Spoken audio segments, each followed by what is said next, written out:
Hey, welcome back. It's day 6, and we're back in the pickup truck. It feels good. It feels good to be in a more controlled environment, a more regimented situation. Going away and going right on vacation. And after beginning this, it was it wasn't an easy thing, but at the same time, sticking to it, being consistent, the things I was talking about yesterday, really made it easy to kind of get through it. And looking at it as not, I'm not looking at it as, oh, how many days can I keep this up or anything like that. It's 365 is a goal. I want to see where I'm at. It's the beginning and the end, kind of creating that journey.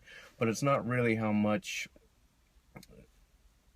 how long can I keep it going before it falls apart, anything like that.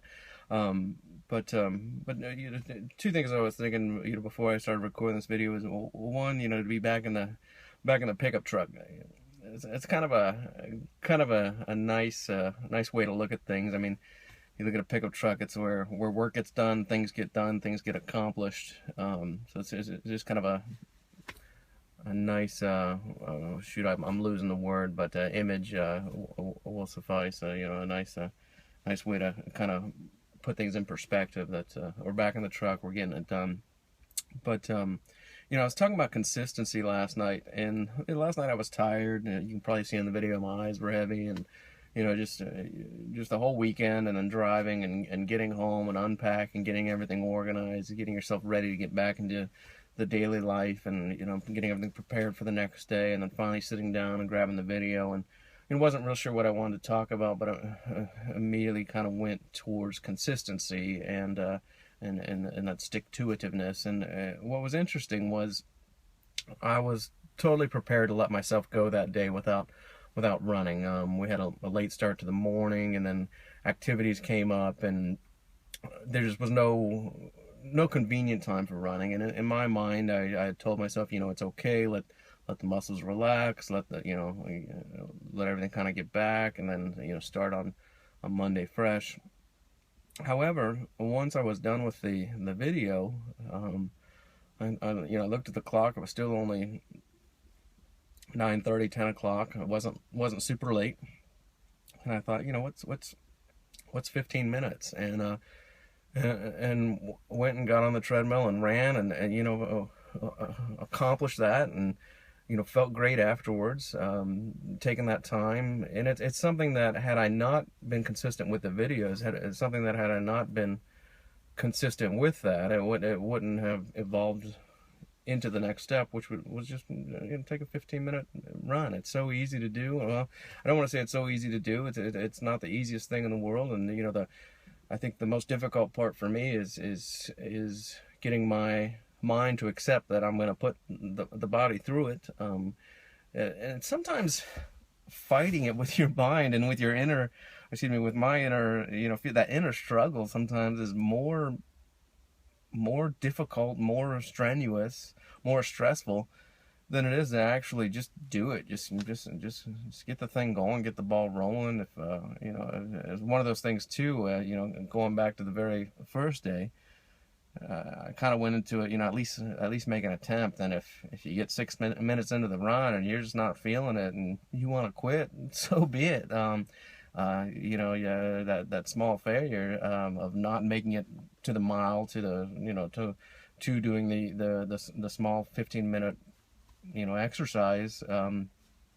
Just take that attempt. And even if I had stopped at 6 minutes, my heart rate, my the way that it makes my body feel would have been there, would have carried me with it, and I would have felt like I'd accomplished something, even in the quitting or the failure. But that didn't occur. It was tough. I had to push myself through it. I wasn't in the mood, and those kind of things. I don't want to make it seem like, oh, running 10-15 minutes is a hard thing, but it's one of those things that when sometimes when we get it in our minds that it's not what we want to do, and it's very easy just to let it go. But I got inspired by the consistency, and I thought about it, and let's just stick with it. And I went and I did it, and it was over. And then that just made me feel good. And then the other element I mentioned yesterday in the podcast of waking up every morning and completing that run, and you, for me, it's like I've achieved something already. I've set a goal, and I made that goal, and getting up on time, getting up at 6 o'clock, jumping out of bed was a bit of a struggle today. I'm not going to make light of it. And then, giving myself the 30 minutes of meditation and drinking the water and getting things going, and then getting on the treadmill. And, today was a real difficult run this morning, and my legs were tight from last night. I felt a little drained still. I hadn't eaten over the course of the run before going to bed, and then waking up and having the water, and my energy was drained a little bit, and it was back into that 6 o'clock schedule, so I didn't have much sleep, and my body isn't so accustomed to that. But I pushed myself through it, and started the day with an accomplishment, with an achievement, and then came back into work, and it's difficult to stay focused on the work at hand and still concentrating on the big picture and the goals and that other work. It's like it's a dual life right now, not a dual vision right now. Keeping the normal job, keeping things coming in, keeping the income, and chasing that, and at the same time keeping myself organized, keeping myself motivated, and in the other direction, the escape from the component that I have now. But I thought about it last night, and it just really is an important thing for me to be consistent, and to stay with it, and if it doesn't feel right, make an attempt, kind of getting back to that, and getting to work, get it done. So, and tomorrow we'll make a full week. I already feel 1,000 times better. Had I been in this situation, I'm struggling a little bit with the work that I'm doing. I think it's a distraction. I'm not too worried about it. However, had I been in the situation a week ago with the struggle that I have going on at my current job, I mean, I would be stressed out, beating myself up, just in that unhealthy high pressure situation that I can create for myself when things aren't going exactly how I would want them to go, or as easy as they should go, or I work in a job where I'm constantly I'm under a commission goal, so I'm constantly chasing those numbers, and always looking for those numbers, and I'm way behind. I just took a vacation. I almost took all last week off in some regards as far as my efforts, and I'm not doing what I can to keep it going here, but the main thing is that I don't feel upset with it. I don't. It's time to break away from it. I know it. I've accepted it. It's kind of mine as much as I can out of it while I'm here with what I've got, and until I get the next process off the ground. But really, if it comes down to it, I'm away from it. I'm a million miles away from it, and it feels really good. I can see it in my interactions with people here. I can,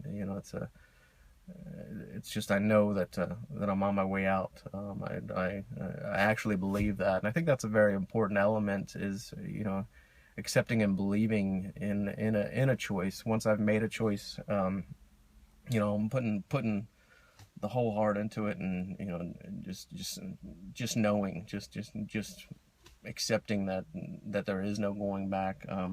If there's failure, we're at a point where it's just, move on, find something else. I'm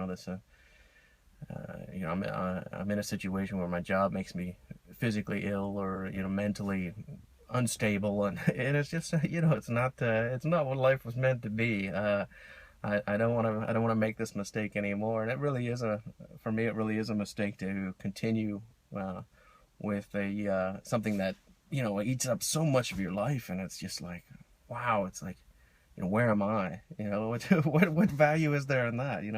I mean, I have a nice car, a nice house, or I have money in the bank, and what good is it if I'm not there? If I've sacrificed entire being, my, everything that I stand for, and what I get enjoyment out of, and the peace that comes in to my mind when I know that I'm in control of my life. What's the point of having anything if I don't have me, when it comes down to it? So, I'm doing that. That's what I'm doing. I'm concentrating on me. I'm concentrating on what's right, what I need to do, what I gotta get going. The rest of it is just kind of a sideshow I'm involved in until I can make the full comfortable escape. And if it comes down to it, that the cool comfortable escape is a very uncomfortable situation, and if financially I struggle, so be it. If that's what I need to go through, if that's what I need, if a month from now I'm telling you how rough it is, and how hard it is, I mean, I accept that now. I accept that this change requires 110%. That's it. I'm committing to me. I'm committing to this. So just want to talk about those basic components. The what consistency did last night for me and this morning. Making those small achievements, staying with it, and then the big thing is letting everything else go. And I don't mean that in a negative way of just letting everything go. I'm going to try to keep my hands on those reins as well, but I'm not going to let those reins come loose and turn into a noose as they had before. I'm gonna keep one hand on those reins, but I'll focus on the path ahead. So, anyway, again, just if anybody out there has anything that they'd like to share, or in any way, you can always reach me at heywhatareyoudoingtoday@gmail.com. And this is day 6. We've almost made it to day 7. I'm pretty excited about that. So day 7 right around the corner. Hey, what are you doing today? Thanks again for stopping in. Bye.